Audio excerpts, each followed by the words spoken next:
Apa artinya alif lam mim? Semua harus punya makna. Kalau tak punya makna berarti cacat mukjizatnya. Pertanyaannya, apa artinya alif lam mim? Bukan. Sekarang saya bahas. Tidak sekarang ya. Sekarang saya selesaikan sebentar. Supaya nanti kalau Anda ditanya jelas. Tadi belajar apa? Alif lam mim. Apa itu makhraj? Nggak tahu arti. Sebentar, paling 5 menit selesai. Ya, tambahannya ya bonus. Huruf itu tidak pernah ditanya artinya. Karena huruf itu baru muncul arti yang sempurna kalau sudah terangkai dengan kalimat yang sempurna. Jelas? Paham? Misal, apa artinya A? Hah. Apa artinya Y? Apa artinya H? Gak ada. Tapi kalau Anda gabungkan A, Y, A, H, ayah. Apa artinya ayah? Bapak. Apa artinya bapak? Ayah. Baru punya makna, gitu kan? Tapi Al-Quran berbeda. Al-Quran itu sempurna. Karena itu ketika Anda bertanya apa artinya alif lam mim, maka pertanyaannya kemudian dirubah dengan bentuk yang sempurna. Apa di antara pertanyaan yang sempurna itu? Kenapa Allah membuka dengan alif lam mim surah Al-Baqarah ini? Sehingga dari situ Anda tahu, oh ini artinya alif lam mim itu. Karena tinggi. Di Quran tuh nggak ada yang nggak jelas. Semua harus punya makna. Kalau tak punya makna berarti cacat mukjizatnya. Karena huruf Al-Quran beda dengan huruf biasa, lain dengan huruf mabna, tapi hurufnya huruf makna, maka setiap hurufnya mesti punya makna.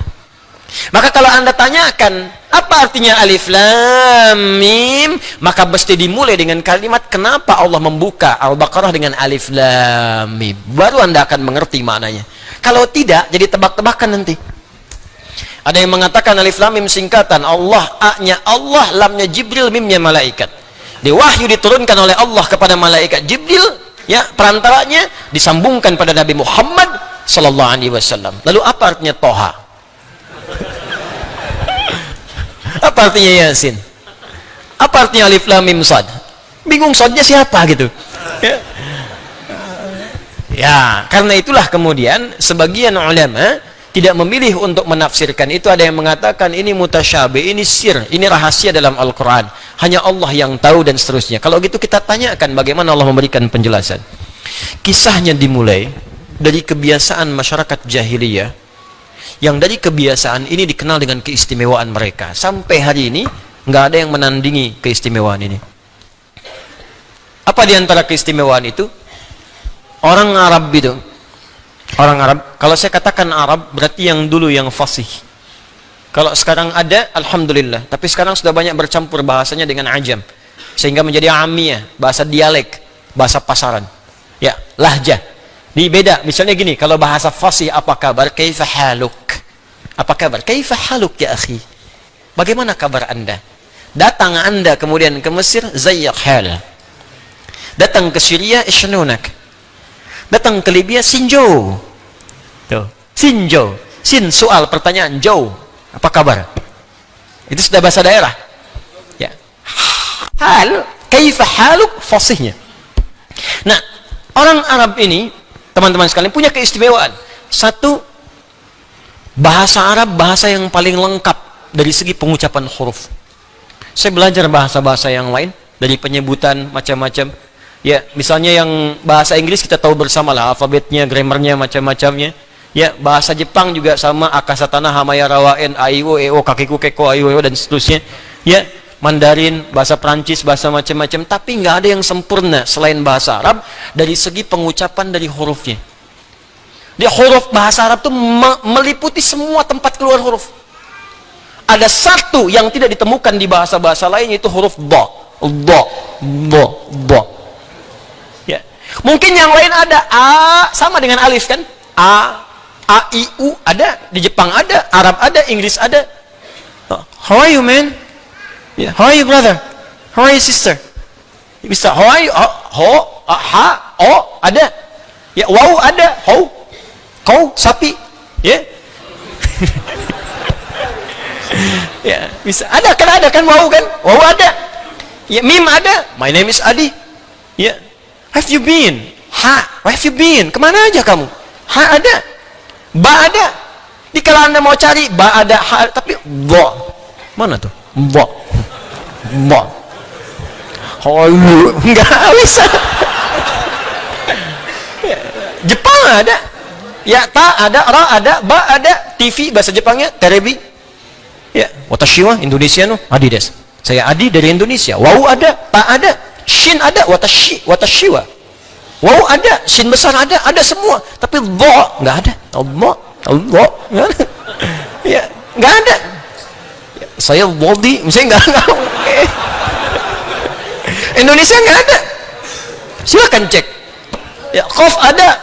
Ya, sekian baja hitam kotaro minami, qaf ta ra mim kotaro. Ya. Hafal saya baca. Ya, ada. Ya, tapi Anda di bahasa Arab nggak ketemu cuma satu yang di bahasa Arab, di bahasa lain nggak ada. Bo. Karena itu orang Arab membanggakan dengan bahasanya, dikenal dengan lughatul dhad. Bo. Ini makhrajnya di sini bo. Waladhdallin. Bo. Jadi ketika Allah menurunkan Al-Qur'an dengan bahasa Arab, bukan sekedar nabinya orang Arab. Yang memang harus dengan bahasa Arab, kalau enggak bagaimana bisa mengkhitab kaumnya? Kaum orang Arab turun Quran pakai bahasa Inggris misalnya, enggak akan paham. Pasti dengan bahasa Arab, tapi apa hikmah di balik itu? Di Quran surah Yusuf disebutkan la'allakum taqilun, supaya kita berpikir, oh ada yang sempurna di bahasa ini. Satu. Yang kedua, bahasa Arab itu punya keistimewaan dan sangat unik. Dia bisa bertahan melewati perkembangan zaman dan tidak pernah mengalami perubahan. Bahasa yang lain ada penyempurnaan, ejaan yang disempurnakan. Makanya kalau ada kitab dituliskan selain dengan bahasa Arab, pasti ada penyempurnaan. Silahkan cek. Saya juga kadang-kadang suka senyum-senyum. Ada kitab suci edisi revisi. Anda bayangkan? Yang revisi siapa? Ini kalau memang buatan manusia begitu. Tapi kalau Quran, pernah nggak dengar Quran edisi revisi? Nggak ada. Terjemahannya karena bukan Arab, mungkin menyesuaikan. Ini bahasa Arabnya sampai sekarang gitu-gitu aja. Dari Abu Jahal sampai yang sekarang itu sama aja. Alif lam mim, alif lam mim. Alam nashrah sampai sekarang nggak berubah saking sempurnanya. Coba kalau diturunkan selain bahasa itu, kebayang ada penyempurnaan. Ulama dengan ubaru beda. Ulama oe, ubaru lambangnya sudah beda. Dulu Y, DJ. Sekarang J sendiri, D sendiri. Udah pisah, talak 3. Masing-masing punya kehidupan sendiri. Kan? Ya, mesti ada penyempurnaan. Tapi karena Quran firman Allah, dipilih oleh Allah mana yang bisa hadir di setiap masa. Mana yang bisa melewati zaman tanpa perubahan. Nggak bisa diamandemen, nggak bisa dirubah. Bahasa Arab. Bahasa Arab. Yang ketiga bahasa Arab itu kayak makna. Anda hafal satu kosakata, itu di standar hafal 12. Jadi kalau Anda belajar bahasa Arab, hafal satu kata, sebetulnya Anda sudah menguasai 12 kata. Duduk apa bahasa Arabnya? Jalasa, duduk, orang duduk. Jalisun, tempat duduk. Majelis, silahkan duduk, ijlis. Tuh. Ini nggak jauh-jauh dari situ. Anda tahu jalasa, banyak. Ya. Tapi kalau bahasa Inggris cuma satu. Sama dengan jalasa, jealous, cemburu. Yang lainnya nggak ada lagi. Jelas saya disu jelasan gitu kan. Jelas saya disu julusan, qa'ada, maq'ad, qu'ud, sajadah, sujud, tempat sujud, masjid, orang sujud, sajid, sujudlah, usjud. Tahu satu kata, Qurannya gampang. Karena di Quran ada usjudulillah, ada. Masjid jamaknya masjid ada. Gampang. Jadi ketika Anda menguasai satu, Anda bisa berkomunikasi dengan orang banyak menggunakan otak atik ya atau tasrif atau derivasi dari kata-kata ini, lebih gampang. Ketiga, ya, bahasa Arab itu bahasa yang paling mudah untuk merangkum peristiwa dalam bentuk nazam, urutan-urutan yang bisa senang untuk dinikmati. Makanya orang Arab dulu kalau ingin mengabadikan peristiwa tertentu, mereka nggak nulis karena nggak bisa nulis. Umumnya mereka membuat syair pakai nazam. Rumusnya ada 16, disebut dengan bahar namanya. Anda kalau pengen tahu di zaman jahiliyah 150 tahun sebelum lahir Nabi terjadi apa, lihat syair orang Arab. Makanya Nabi sering mengatakan, dan Umar yang menangkap kalimat ini, belajar bahasa orang Arab itu supaya engkau tahu kondisi mereka pada masa lalu. Saya itu ngejar bahasa Arab, masuk jurusan spesialisasi bahasa Arab, saking cintanya Al-Quran, pengen tahu bahasa Quran. Dan ternyata setelah dipelajari itu luar biasa, Pak. Dan Quran itu berbeda, strukturnya macam-macam, beda lain. Di misal ya, misal Imre al-Qais itu disebut pujangga, pangeran penyair Arab, Amirus Syu'ara. Lahirnya, hidupnya 150 tahun sebelum lahirnya Nabi. Itu abadi, kalimatnya sampai, karena dia menceritakan setiap yang dilihat. Hobinya, dia menyampaikan puisi dengan baharnya tawil namanya. Rumusnya tawilun lahudunal bukhuri fadailu fa'ulun mafa'ilun fa'ulun mafa'ilu. Kifa nabki min dhikra habibin wa manzili bisaktuli wa bainad dakhuli fahawmali. Imre al-Qais pernah lewat di sebuah lembah, ternyata melihat seorang pemuda, karena dia sedang diputus oleh kekasihnya, bengong di pinggir danau. Kifa nabki min dhikra habibin wa manzili. Kamu ngapain sampai bengong mikirin orang, mikirin kekasih, mikirin rumah di sini? Tenang aja, semua berlalu, tapi masa depan masih bisa kita gapai. Ya, kifa nabki min dzikri habibin wa manzili bisaktuli wa baina dakhuli fahawmali. Dia sedang homesick ya sekarang, sedang ingat rumahnya di Haumal. Itu sampai disebutkan desanya namanya Haumal, kejadiannya di sini sedang bengong pada saat itu. Kejadian 150 tahun sebelum datangnya Nabi. Ada semua. Anda ingin tahu apa yang terjadi saat Nabi pulang dari perang Tabuk? Apa yang terjadi? Disambut di Madinah dengan kalimat syairnya yang dibuka. Tala'al badru alaina min thaniyatil wada'i majaba syukru alaina wadalillahi da'i. Itu kan syair asalnya. Qasidah itu bukan rebana, beda. Qasidah itu syair yang berjumlah 7 bait disebut qasidah. Ya, jadi qasidah itu bukan pakai rebanya. Dani nung ning dang ning dong, dani nung ning dang ning dong, bukan. Ya. Itu penambah aja irama itu, instrumennya itu. Asalnya itu syairnya. Dulu nggak ada pakai alat, cuman belakangan aja pakai alat, dufuf namanya. Ya, rebana itu dufuf. Qasidahnya itu bukan rebananya.